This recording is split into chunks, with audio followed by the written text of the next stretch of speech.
Hello, committee. My name is Sue Greenwald, Suegreenwald. As a pediatrician who spent 35 years taking care of abused children, I'm old enough to remember when the genital mutilation of minors was considered child abuse. But that was before it became insanely profitable. In Obamacare in 2010 mandated the coverage of transgender procedures. And at that time, it affected only about 1 in 10,000 people. But now every major university hospital has a transgender clinic with a menu of surgeries offered. Last year, Vanderbilt University exposed the field as a big money maker and said entire hospitals can be supported by these surgeries as they require multiple follow-ups. That means that people are not cured by these surgeries. Instead, they become lifelong patients requiring more surgeries to fix the complications. Luring in young patients before they can understand the adult consequences keeps the profit coming in. Dissenting doctors are threatened and silenced, many of them who would otherwise be here today. Major medical associations depend on these universities for membership and donations. So they decided they could live with defining gender affirmation as telling a girl she is a boy and conversion therapy as telling a girl she is a girl. In fact, the 2018 American Academy of Pediatrics report for gender affirming care, which is often quoted by court judges and policymakers, was actually written by one doctor and approved by the same doctor, and he is a gender care specialist. Planned Parenthood is selling cross-sex hormones promoting gender ideology in schools through their CSE curriculum, which was recently thwarted in much of Nebraska. And in some states, the Planned Parenthood clinics are moving offices right into the schools, which overcomes the problem of patients too young to drive themselves across town. Hormones are lifelong treatment. The younger the patient, the longer you can profit from them. And drug companies are not complaining. This windfall to the medical industry is coming from your insurance premiums and Medicaid taxes, as these treatments are all mandated. Who could have guessed in 2010 that an entire industry would be created from a loophole designed to help a few disenfranchised people? And starting as young as age 3 in some of these clinics, a high percentage of the affected youth suffer from autism or childhood trauma. All they want to be is accepted. Some are socially awkward, and they're convinced by peers that their problems will go away if they just change their body. The peer groups, both at school and online, tell them we'll accept you and we'll celebrate you, but only if you'll change your body to comport with what we would like to see. And some teachers in those schools stand ready with a trans closet and willingness to keep secrets. School counselors are being trained to isolate the child from the parents and support the transition. The pipeline goes from school to the clinic, and the families suffer. Thank you for your testimony. We'll see if there's any questions from the committee here. Yes, Senator Walls. I just want to kind of piggyback off of the question that Senator Hansen had a little while ago regarding visits to pediatricians. And if you have a young person that comes to your office and talks about having social difficulties and, maybe thoughts of suicide, can you kind of talk about the process that you go through with that family? Are you talking a person coming in saying they're suicidal? Is that what you're asking? Right. We've heard from, 4 or 5 testifiers that were in some deep depression. So as children coming in to see you, what kind of process do you take the family through to help them? In my 35 years of practice, I've never had somebody come in and say I'm suicidal. They are having problems sleeping. They're getting into trouble. They're getting on drugs. They're hanging out with the wrong friends. Their grades are dropping. The signs are always peripheral. It's not as cut and dried as people would like to think. I don't know if that answers your question. No, not really. It's okay. That's all right. I'll see if I can find another. Yes, Senator Reapy. Thank you, Chairman Hansen. As a pediatrician, you know other pediatricians. how many of your patients would come in there and express to you their concerns and their questions? And then how do you address those in terms of what they should do, where they should go? Do you have them come back and do you spend routinely, or is it much like many pediatric offices? It's routine. This is your 3-month, this is your 6, this is your annual, yada, yada, yada. Given that I treated traumatized children, my practice was a little different than a lot of the average practices, and I did address a lot of those issues. It's off the topic, but a real challenge in our area in Kearney is having mental health practitioners to refer those people to. Many times they had to be referred to someone in Omaha or Lincoln.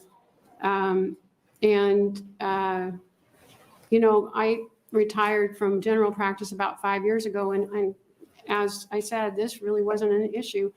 Transgender wasn't talked about 5 years ago. Gender dysphoria was an extremely, extremely rare condition 5 years ago. But the social contagion that we are experiencing now has made it a forefront thing. And 5 years ago, people talked about things like anorexia. And there were other ways that children express their anxiety than gender dysphoria. That was an extremely rare condition 5 years ago. What impact do you feel social media has on it? A huge effect, because social media is ubiquitous now, and kids who are depressed and isolated, they turn to social media for company. The social media, particularly TikTok, will, if a child looks up gender dysphoria or transgender or anything related, it has an algorithm to take them down the rabbit hole, and it's extremely damaging. And I'm sure that the fact that so many children now have cell phones and access to social media is part of why we find ourselves in this position. Thank you. Thank you. Senator Kavanaugh. Thank you. Thank you for being here. Do you consider being gay to be a social contagion? I'm sorry, I can't hear Do you. you consider homosexuality a social contagion? Do I think that homosexuality is more likely to make children transgender? No. That Do question? you view it as a social contagion? Are people gay because it's Of a course social not. contagion? No. Well, people used to say exactly what you're saying about being transgendered, so that's why I asked the question. Oh, no. I mean, 5 years ago, who mentioned the word gender? It was, you were male or female. This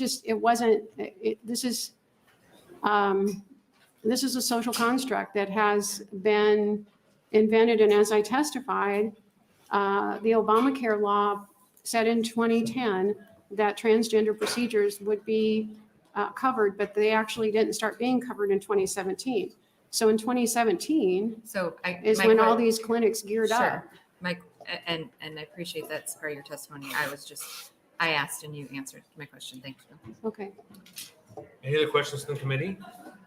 Seeing none. Thank you. thank you. You're good to go. My name is Jenna Derr, Jenna Derr, and I'm a physician. I speak on behalf of myself today, and I support LB 574.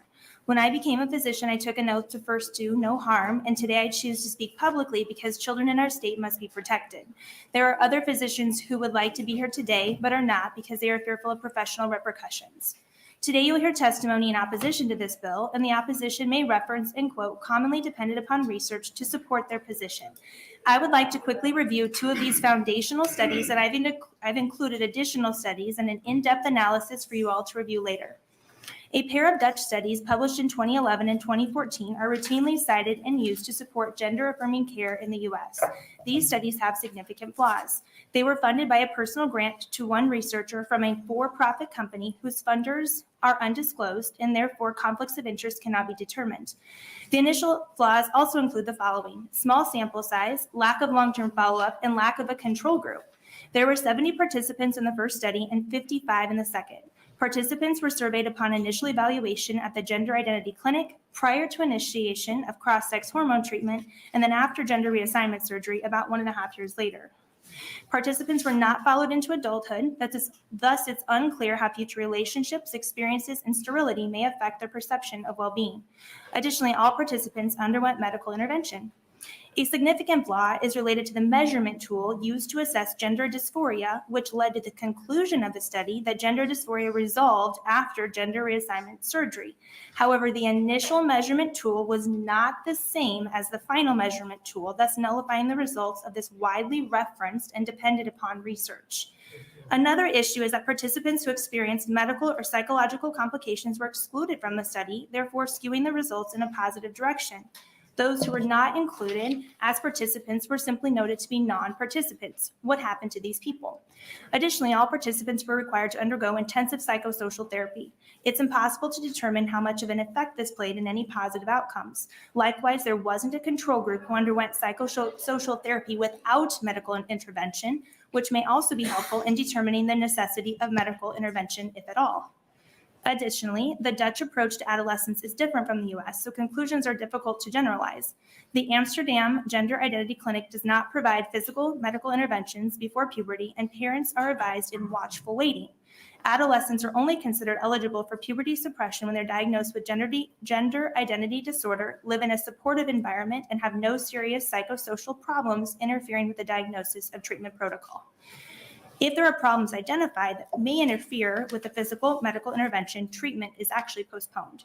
In summary, considering these two studies to be foundational and reliable is concerning at best, and there are multiple reasons to be cautious. Thank you for your time.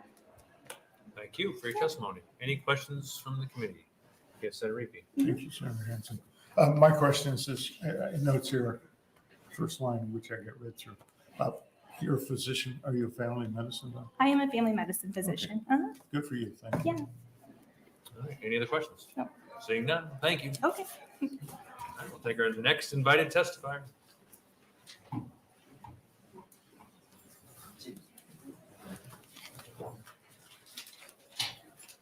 Good afternoon, Senators. My name is Dr. Linda Vermooten, LindaVermooten. And I practice as a clinician counseling for 27 years, primarily with trauma. My specialty was working with childhood sexual survivors and rape. And so this comes into play a lot when we're talking about this whole gender identity, because when you begin to do the research, you find that a lot of people that are coming into this category have experienced the trauma of being raped during their childhood.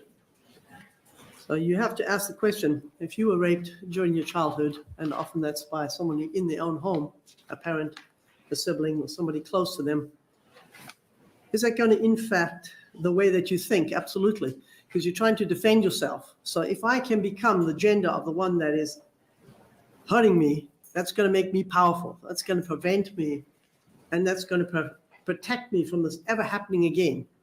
If I become that gender, then do I, in effect, become unattractive? So therefore, I will not be attacked anymore. These are some of the questions that have been asked in the practice, in the setting. So we see that children are most open to suggestion. We also know that adolescents, we're fickle. We want one thing in the morning, one thing in the afternoon, one thing that night, and one thing the next morning, and it's not the same. There's no consistency at that age because our brains are not fully developed yet. What science tells us is that for women, your brain is not fully developed until your early 20s, about 22, 24. And for men, it does not happen until age 26.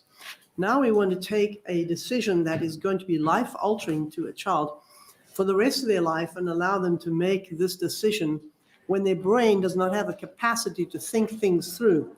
There's a multiplicity of things that we don't allow children to do because we don't believe that they are mentally competent. They can't smoke, they can't buy cigarettes, they can't buy alcohol, they can't drive, they can't vote, they can't legally get married because there's an age of consent when we assume that people can make a decision. And our practice and our profession does not help us. Why there are not many more of us here today? Because one of the things that the profession says in this whole arena is you're not allowed to speak to your client about alternatives if they raise the question of dysphoria. So when you're prevented from addressing other alternatives, what choice do you have? Not much. And it's not saying that we are not saying that this individual can never have a surgery. What we're saying is let them go up until an age when they can clearly have more mental capacity, although their brain is not yet fully developed at age 19. They have a better chance of making an accurate decision. Just because we can do something, does that mean we should do something? There's a lot of children that are very suggestive, like autistic children and mismatches that are pulled into these groups, and they begin to be manipulated by their peers that say, well, we accept you. If you're just like us, you need to hang out with us. And they pull in all the people that don't fit anywhere else. And so then it's by suggestion, and they're very open to suggestion. All right. Thank you, doctor, for your testimony. Your red light is on. Excuse me. And now you can get a glass of water. You're fine. It's good timing. All right, well, let's see if there's any questions from the committee. Yes, Senator Day. Thank you, Senator Houston. I just wanted to mention, as a woman who was a victim of child sexual assault and someone who is also neurodivergent, that we are fully capable Sorry, I can't of hear making you. decisions for ourselves, and sometimes conflating trauma to gender dysphoria can be really problematic for people who are watching. So for anyone who is watching, just because you are a victim of child sexual assault or also neurodivergent does not mean that you are not capable of making decisions about your own life. That is true. However, if your brain is developed, Senator, then how do you make an accurate, informed decision? As being a survivor myself, if I were growing up today, I don't know. I had a question for you. I just wanted to make Okay. a statement. all right, Thank you. thank you, Senator. Any other questions from the committee?